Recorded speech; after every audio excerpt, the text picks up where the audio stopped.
প্রিয় দর্শক বন্ধুরা, সপ্তাহ শুরুতে এপ্রিল মাসে নতুন সপ্তাহের শুরুতে কার্যত আপার প্রাইমারি ম্যাট কেসকে কেন্দ্র করে মোস্ট ইম্পর্ট্যান্ট একটি সিরিয়াস টপিকের ওপরে এই আর্জেন্ট ভিডিওটি ক্রিয়েট করতেই হচ্ছে।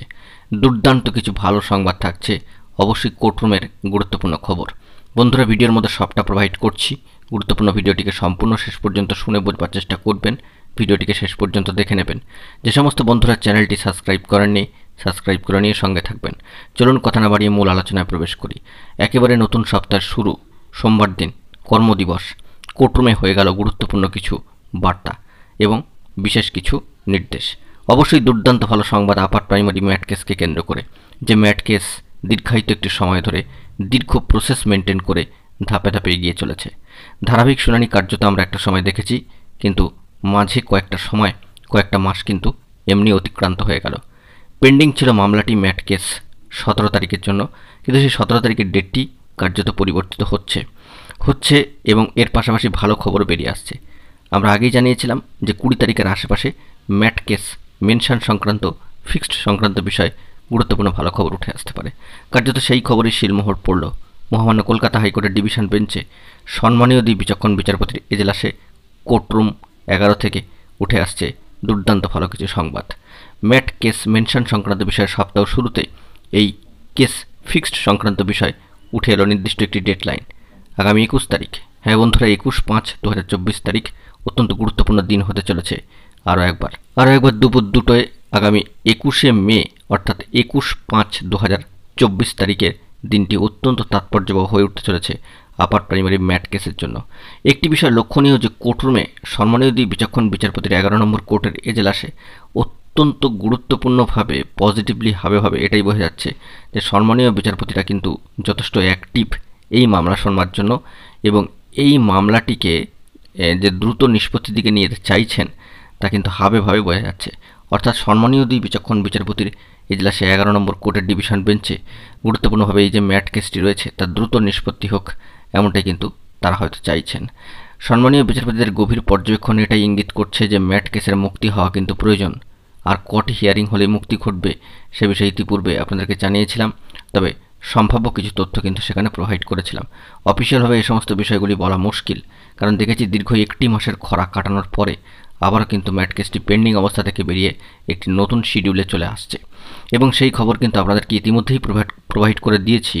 এবং কোর্টরুমে যে সমস্ত অ্যাক্টিভিটি হচ্ছে তা আপনারা মহামান্য কলকাতা হাইকোর্টের কৃতজ্ঞতা স্বীকার করে ডিভিশন বেঞ্চের এই বিষয়টি জানানো প্রয়োজন যে ছোট্ট ক্লিপিংস থেকেই কিন্তু আপনারা বুঝতে পেরেছেন যে সম্মানীয় বিচারপতি মহাশয় কিন্তু অত্যন্ত তৎপর এই মামলা শুনবার জন্য, তাই তিনি ডেডলাইন একটা দিয়ে দিয়েছেন।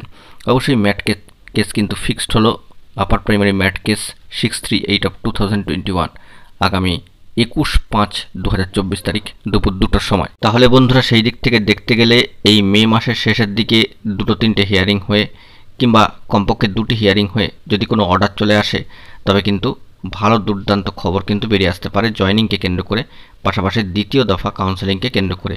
অবশ্যই সম্ভাবনার মধ্যে আমরা সেই বিষয়টিকে রাখছি, কারণ এটা না হওয়ার কিন্তু কোনো জায়গা নেই। কারণ ভোট পর্ব চললেও এটি কিন্তু একেবারে অনগোয়িং রিক্রুটমেন্ট প্রসেস, এক্ষেত্রে নতুনভাবে কিন্তু শুরু করার ক্ষেত্রে কোনো সমস্যা নেই। অর্থাৎ এই মামলা দীর্ঘ সময় ধরে চলছে, মামলার হিয়ারিংয়ের ক্ষেত্রে মহামান্য কলকাতা হাইকোর্টের কোনো সমস্যা নেই। একটা নির্দিষ্ট শিডিউলের মধ্যে এটি ছিল, পরবর্তীকালে সেটি পেন্ডিং হচ্ছে হলিডের কারণে, আবার কিন্তু নতুন শিডিউলে চলে আসছে। আগামী 21 তারিখ অত্যন্ত ভাইটাল হতে চলেছে ম্যাট কেসের গুরুত্বপূর্ণ শুনানির ক্ষেত্রে। ওই দিন কী শিডিউলে আসছে আমরা দেখব। অ্যাপ্লিকেশন স্টেজ গ্রুপ 2তে এই গুরুত্বপূর্ণ মামলা কিন্তু থাকবে। অবশ্যই সেকেন্ড হাফে দুপুর 2টোর সময় সপ্তাহ শুরুতে ব্রেকিং আপডেটটি উঠে আসছে। অবশ্যই ম্যাট কেসের সাথে একাধিক সেন্সিটিভ বিষয় জড়িত রয়েছে আমরা জানি। এখানে কিন্তু ট্রেন্ড, নন ট্রেন্ড এই সমস্ত ফ্যাক্টর, পাশাপাশি ওএমআর, পাশাপাশি রিজার্ভেশন রুলস, পাশাপাশি আরও গুরুত্বপূর্ণ বিষয় যেখানে ইন্টারভিউ বঞ্চিতরা পর্যন্ত রয়েছেন এবং যারা স্কুল বাছাই করে কার্যত ঘরে বসে রয়েছেন, অপেক্ষা করছেন স্কুল যাওয়ার, তাদের কাছে কিন্তু অত্যন্ত গুরুত্বপূর্ণ দিন হতে চলেছে। অর্থাৎ জয়েনিংয়ের নির্দেশটি পাওয়ার অপেক্ষায়, পাশাপাশি সেকেন্ড কাউন্সেলিংয়ের অপেক্ষায় যারা বসেছেন, অর্থাৎ যারা লিস্টেও থেকে সেকেন্ড কাউন্সেলিংয়ের অপেক্ষায় বসে রয়েছেন, এখনও পর্যন্ত স্কুলটি চুজ করতেই পারেননি, তারা কিন্তু আরও কষ্টের মধ্যে দিয়ে দিন কাটাচ্ছে। অবশ্য পশ্চিমবঙ্গ আপার প্রাইমারি চাকরিপ্রার্থী মঞ্চের উদ্যোগগুলিকে সাধুবাদ জানাতেই হয়। তারা নিরন্তর সংগ্রাম করে চলেছেন এবং বিভিন্ন বিষয়ে কিন্তু খোঁজখবর রাখছেন। ইতিমধ্যেই আগামী 21 তারিখে ম্যাট কেস যে ফিক্সডের বিষয়ে গুরুত্বপূর্ণ তথ্যাদি উঠে আসছে একেবারে সামাজিক গণমাধ্যমের সূত্র সেই বিষয়ে পশ্চিমবঙ্গ আপার প্রাইমারি চাকরি প্রার্থী মঞ্চের কী ধরনের স্টেপ বা পদক্ষেপ বা কী ধরনের স্ট্যাটাস প্রেজেন্ট সিচুয়েশনে দাঁড়িয়ে উঠে আসে সেইটি এখন দেখার বিষয়। তবে কোর্টরুমে যে বিষয়টি লক্ষ্য করা গেল যে সম্মানীয় বিচারপতিরা কিন্তু অত্যন্ত অ্যাক্টিভ, এটা মানতেই হবে। তারাও কিন্তু চাইছেন এই মামলাটি নিষ্পত্তি ঘটুক।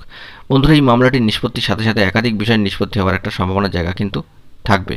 প্রথমত জয়েনিংয়ের অর্ডারটি দরকার, এছাড়াও দরকার যে সেকেন্ড কাউন্সিলিংয়ের অপেক্ষা যারা রয়েছেন তাদের নির্দিষ্ট অর্ডার, কারণ কমিশন চাইছেন একটা নির্দিষ্ট কনক্লুশনে এসে সেকেন্ড কাউন্সিলিংয়ের কাজে হাত দিতে।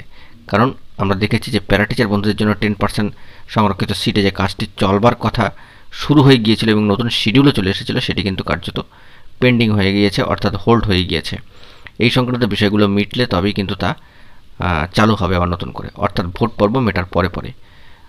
কিন্তু হিয়ারিং চালানোর ক্ষেত্রে কোনো সমস্যা নেই, এটা আমরা কিন্তু বুঝতেই পারছি। প্রসঙ্গত বন্ধুরা, আরেকটি বিষয় এখানে উল্লেখ করা প্রয়োজন যে অনেকের মনেই একটা সংশয় কাজ করছে যে মহামান্য কলকাতা হাইকোর্টে গ্রীষ্মকালীন অবকাশ বা গ্রীষ্মের ছুটির যে ছুটিটা সেটা কি থাকবে বা পড়বে। এই বিষয়ে আপনাদেরকে জানিয়ে রাখি, কোনো অফিসিয়ালি বার্তা এখনো এসে পৌঁছায়নি। আপাতত যে তথ্যটি বেরিয়ে আসছে সেটির দিকে আমরা ফোকাসে রাখবার চেষ্টা করছি, কারণ ম্যাট কেসের হিয়ারিং, বন্ধুরা ম্যাট কেসের হিয়ারিং কিন্তু হওয়া প্রয়োজন। ম্যাট কেসের হিয়ারিং হয়ে নির্দিষ্ট কনক্লুশন না আসা পর্যন্ত এইভাবেই কিন্তু চলতে থাকবে। যোগ্য প্রার্থীরা কিন্তু এভাবেই বসে থাকবেন, তাদের হতাশা কিন্তু চোখে দেখার নয়, কারণ তারা যোগ্য হয়েও কিন্তু বঞ্চিত হয়ে রয়েছেন, ঘরে বসে রয়েছেন স্কুল বাছাই করার পরে। এই কষ্ট কিন্তু মেনে নেওয়া যায় না। একমাত্র ভুক্তভোগী যারা রয়েছেন তারাই বুঝতে পারছেন, আর যারা ওয়েটিংয়ে রয়েছেন, ওয়েট লিস্টেড, তাদের ক্ষেত্রে তো কষ্টের সীমা পরিসীমা নেই। অবশ্যই যারা ইন্টারভিউ বঞ্চিত তারাও কিন্তু নানান কষ্টের মধ্যে দিয়ে যাচ্ছেন। 680তম দিনেরও বেশি সময় তারা কিন্তু অতিক্রান্ত করে ফেলেছেন। অন্যদিকে নবশিক্ষা গ্রুপের তরফ থেকে তারা কিন্তু আনট্রেন্ড 2016 পরবর্তী ট্রেন্ড হয়েছেন, তাদের একটা নির্দিষ্ট দাবি দেওয়া রয়েছে। তারা ট্রেনিং আপডেটের দাবিটাকে জানাচ্ছেন। একদিকে সিট আপডেট, একদিকে ট্রেনিং আপডেট, একদিকে জয়নিং, একদিকে সেকেন্ড ফেজ কাউন্সিলিংয়ের দাবিকে কেন্দ্র করে বলা যেতে পারে একটা ধুমধুমার পরিস্থিতি এই ম্যাট কেসকে কেন্দ্র করে চারিদিকে কিন্তু রোটেট হচ্ছে। কিন্তু তৎসত্ত্বেও এটুকু বলা যেতে পারে যে এই মাসের মধ্যে যে একটা ফিক্সড ডেট চলে এসেছে 21 তারিখ, আগামী 21/5/2024 তারিখ সেকেন্ড হাফ দুপুর 2টোর সময় ম্যাট কেসকে কেন্দ্র করে, সেটি দুর্দান্ত ভালো সংবাদ। কারণ ওই দিন গুরুত্বপূর্ণ শুনানির ওপরে কিন্তু অনেক কিছুই নির্ভর করবে এবং বিশেষ টার্নিং পয়েন্ট কিন্তু হয়ে যেতে পারে। আমরা জানিয়েছিলাম যে বিগত 1 মাস পরে একটি ডেট পড়েছিল 17 তারিখ, সেইটি কিন্তু নির্দিষ্ট টার্নিং পয়েন্ট হয়ে যেতে পারে এবং তার নিরিখে আবারও যে 21 তারিখটি চলে এলো নতুন ডেডলাইন, তাকে কেন্দ্র করেও কিন্তু বিশেষ কিছু ঘটনাবলীর সাক্ষ্য হতে পারে মহামান্য কলকাতা হাইকোর্ট এবং চাকরি প্রার্থী বন্ধুরা। দেখা যাক পরবর্তী ক্ষেত্রে এই বিষয়ে কী ধরনের আপডেট স্ট্যাটাস প্রেজেন্ট সিচুয়েশনে দাঁড়িয়ে উঠে আসে, সেই দিকে আমরা কিন্তু ফোকাস করছি বরাবরই এবং নিত্য নতুন তথ্যগুলিকে সংগ্রহ করে আপনাদের মাঝখানে প্রোভাইড করবার চেষ্টা করছি আপনাদেরকে অবগত করার জন্য। বন্ধুরা, তাই এই সমস্ত গুরুত্বপূর্ণ আপডেটগুলি পাওয়ার জন্য অবশ্যই এখনই চ্যানেলটিকে সাবস্ক্রাইব করে নিয়ে সঙ্গে থাকবেন এবং বিভিন্ন ধরনের বিভ্রান্তিকর খবর থাকছে চারিদিক থেকে উঠে আসছে, সেগুলি থেকে দূরে থাকার চেষ্টা করবেন, এইটুকুই যে আপনাদেরকে বলবার। অবশ্যই ভিডিওটিকে ভালো লাগলে লাইক, কমেন্ট ও শেয়ার করে সকলকে দেখার সুযোগ করে দেবেন। বন্ধুরা, এখন এই পর্যন্তই, ধন্যবাদ।